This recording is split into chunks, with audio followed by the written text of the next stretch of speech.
essa cena, as imagens lá do Complexo Alemão são imagens muito fortes, são imagens uma lógica de guerra, né?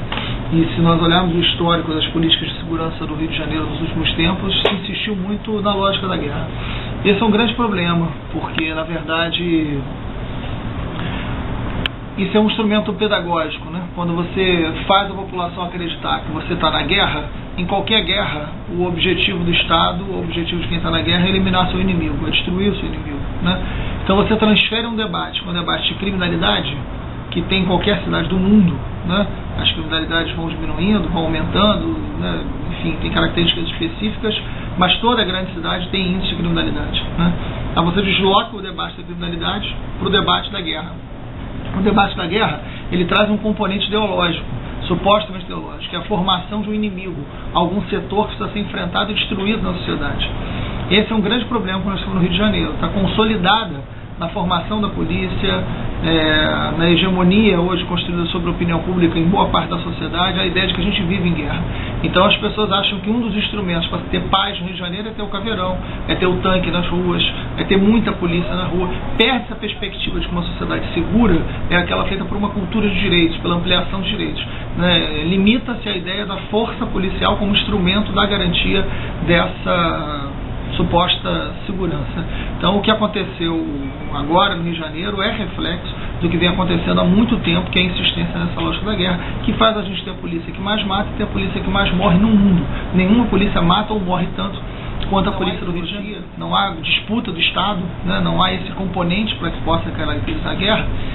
Por trás disso se viam outras coisas, né, que não apareceram nos discursos dos meios de comunicação, mas por trás das armas, por trás daquele corre-corre, por trás dos tanques, se via muita casa pobre, se via muito lugar sem saneamento, não se via escola, não se via hospital, né? Ou seja, tinha um outro retrato passando por aquelas lentes também, mas que não chamaram a atenção do debate público, não chamaram a atenção dos governos. Algumas perguntas para a própria área de segurança. De onde vêm aquelas armas? De onde vem aquela quantidade enorme de drogas? O tráfico internacional de drogas e de armas, ele é muito sofisticado, ele é extremamente lucrativo. A favela você tem muita arma, você tem muita droga e tem muita miséria. Essas coisas não combinam, né? O crime não se organiza nos lugares pobres, nem no Rio, nem em qualquer cidade do mundo. O crime se organiza onde tem poder e dinheiro, não é na favela. Há claramente o mapa de uma cidade olímpica sendo pensada e sendo efetivada, né? Mais do que pensado, mais do que defendida. Se você olhar as UPPs, e eu reconheço aqui que tem alguns méritos, porque afinal de contas nós sempre defendemos o policiamento comunitário, né?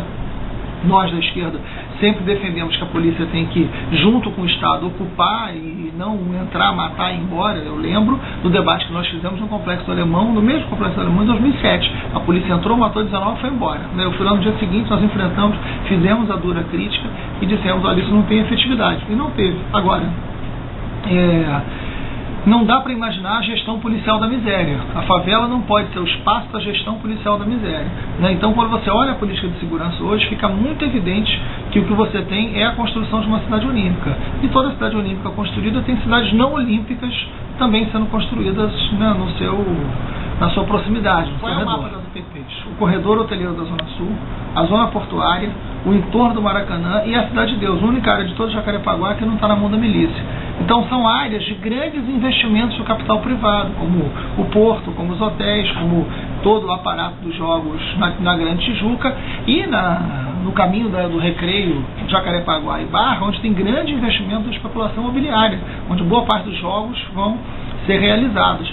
Então você tem áreas de grande investimento, áreas de grandes interesses do capital privado sendo retomados militarmente pelo Estado, o que mostra que o projeto da UPP não é um projeto feito pensando no morador, pensando naquela pessoa que mora ali, mas pensando no significado daquele território para o grande investimento ou concepção de cidade que tem. A UPP só pode ser compreendida se ela for lida junto com as barreiras acústicas, junto com as remoções e com os muros. É um projeto de cidade, mais do que de segurança pública. As milícias surgem no Rio de Janeiro nesse formato que elas têm a partir do ano 2000, aproximadamente. Então é um fenômeno recente da segurança pública, 10 anos historicamente, é muito pouco, né? A gente ainda está compreendendo muita coisa das milícias, mas forma um verdadeiro crime organizado no Rio de Janeiro. O crime organizado não está no varejo da droga, não está na favela. A milícia tem um elemento diferenciador muito grande do varejo da droga. que a milícia é formada por agentes públicos da área de segurança.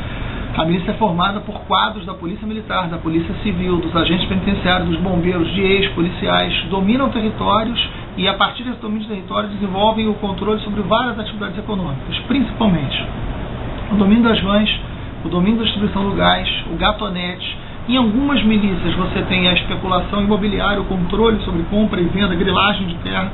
Isso vai sendo sofisticado entre várias dessas milícias que não tem necessariamente um padrão único de funcionamento.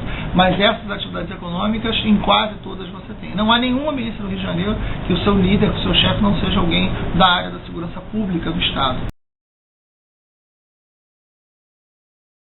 O Plano Nacional de Segurança Pública do Lula de 2002 era um ótimo plano, que está no papel, é um grande avanço, mas nunca saiu do papel, né?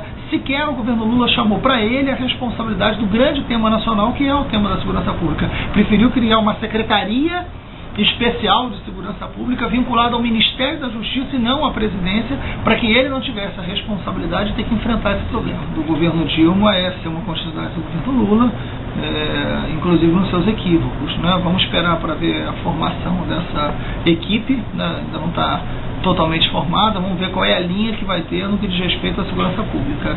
Ela, durante a campanha, apontou uma admiração pelo Rio de Janeiro que é típica de quem não conhece o Rio de Janeiro, né?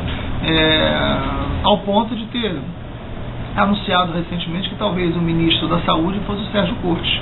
Acho que foi avisado a tempo do que ela ia fazer e voltou atrás, né? Menos mal. Mas vamos ver por onde ela caminha. Espero que ela entenda qual é a realidade das UPPs. E se ela quiser mesmo a lógica do policiamento comunitário, estimular, ótimo, mas que ela faça isso à luz não de áreas estratégicas que interessam ao capital, mas à luz da dignidade humana dessas pessoas que precisam de segurança.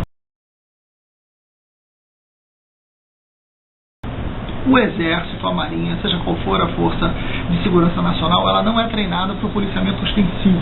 Ela não é preparada para isso, ela não tem essa função, ela não tem esse preparo. Geralmente o efeito é muito ruim. Historicamente no Rio de Janeiro nós acumulamos tragédias quando as Forças Armadas fizeram o papel da polícia.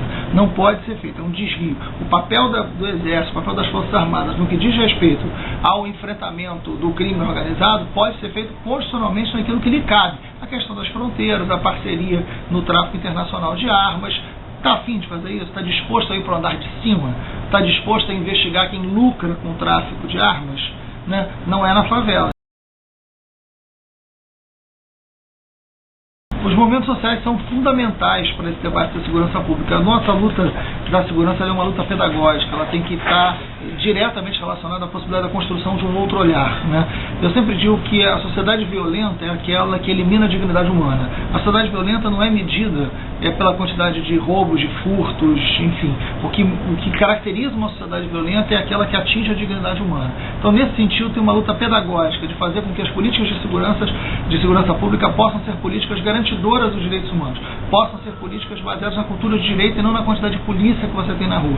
Para isso, quanto mais movimentos sociais, quanto mais a sociedade estiver organizada, quanto mais essas comunidades estiverem debatendo a sua capacidade de organização, a sua voz, a sua capacidade política de representatividade, melhor. A segurança pública não pode ser feita pelos gabinetes, tem que ser feita com uma ampla participação dos movimentos sociais. Nós da esquerda temos que saber e temos que ter a coragem de debater qual é a polícia que a gente quer, né? Como vai ser a nossa polícia? Qual é a polícia que a gente quer para a esquerda, né? A gente tem isso claro? Esse é um desafio colocado para todos nós da esquerda e eu acho que a gente tem que estar de forma muito organizada, de forma pedagógica, fazendo esse debate em todas as universidades, em todas as favelas, em todas as escolas, em todos os espaços. O debate da segurança pública é o grande debate do século XX, não será diferente no século XXI. O que faz uma sociedade ser segura? É a quantidade de polícia, é o blindado, é a cultura de direitos? Como é que você constrói isso? Esse é o desafio maior, no meu entendimento, que a esquerda tem.